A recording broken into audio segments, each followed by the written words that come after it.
One of Scotland's most famous steamships, the Sir Walter Scott, has been taken out of service after its boilers failed beyond repair. The historic vessel has sailed on Loch Katrine, in the Loch Lomond and the Trossachs National Park, for 120 years since it was introduced in 1890, a year after successful trials on the Clyde. Over the past month, as part of a rigorous annual inspection program, extensive cracks were found in both the steamship's boilers.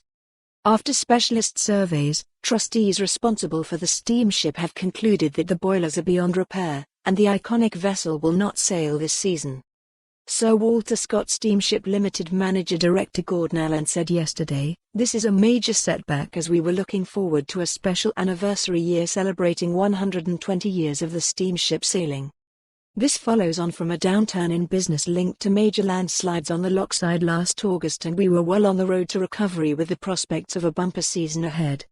He added, "The immediate priorities now are taking steps to safeguard the 55 direct jobs and many indirect jobs dependent on our Loch Katrine operations, and ensuring we are in a position to honour existing group business contracts as well as independent travel and walk-up business this season.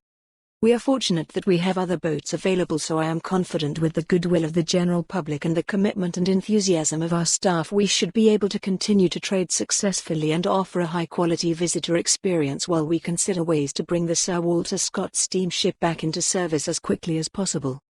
The SS Sir Walter Scott, named after the writer, has carried many thousands of tourists in its lifetime and is the only surviving screw steamer in regular passenger service in Scotland.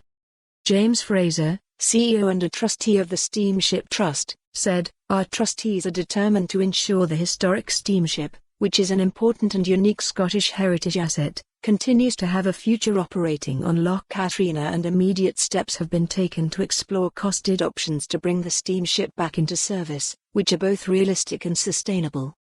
We are anxious to ensure we are not faced with a similar situation again in a few years due to steam boiler unreliability issues which have a striking resemblance to what happened to the PS Waverley boilers last year.